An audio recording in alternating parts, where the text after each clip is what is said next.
Hello, this is Genevieve with Apocalypse How, and we'll be looking at YouTube's new policy that I don't think they've implemented it yet, but they're planning to implement it to add Wikipedia articles opposing anything that they think is misinformation. And this currently is conspiracy theories.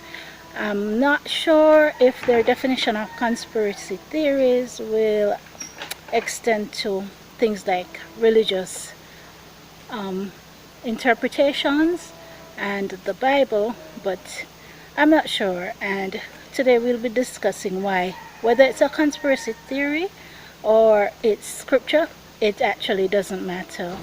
Why YouTube's new policy on discrediting information or misinformation doesn't matter. I'll have to come up with a catchier title than that, but that's the gist of it. And that's Beeri. Hey, that's Beeri. Yeah, so here's why it doesn't matter. We'll be looking at Proverbs 8. Of course, again, King Solomon and his wisdom. And wisdom is key to why this new policy doesn't matter, because Proverbs 8 is going to show us quite clearly that two voices cry. Two voices cry. Wisdom is one voice that cries in the streets, and in our case it would be on YouTube, on the internet, not necessarily the streets.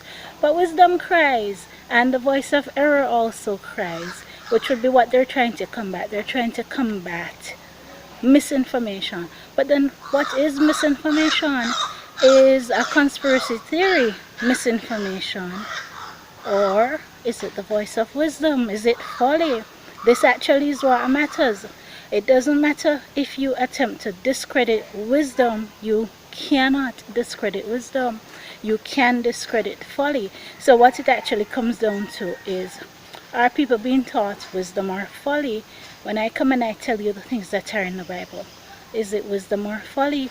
If it's wisdom, then no amount of debunking it is going to discredit it. And if it's folly, then it just simply won't fly long term. So let's look at Proverbs 8. Proverbs 8 says, "Doth not wisdom cry, and understanding put forth her voice? She standeth in the top of high places, by the way, in the places of the plains. She crieth at the gates, at the entry of the city, at the coming in at the doors. Unto you, O men, I call, and my voice is to the sons of man. O ye simple, understand wisdom, and ye fools, be of an understanding heart. Hear, for I will speak of excellent things, and the opening of my mouth shall be right things. For my mouth shall speak truth, and wickedness is an abomination to my lips. They are plain to him that understandeth, and right to him that find knowledge." And that is what it comes down to. If it's wisdom, it's going to be plain to people that have understanding.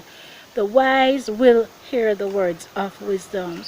The foolish will pass on and be punished.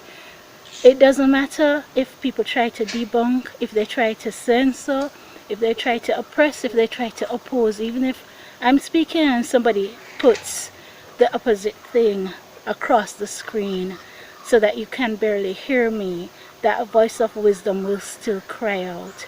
And wisdom is known of her children. The children of wisdom, the wise ones, will hear and understand.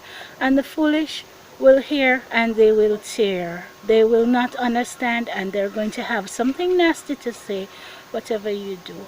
So don't be concerned about whether or not anyone is trying to censor. You cannot censor wisdom. And that's the end of that story.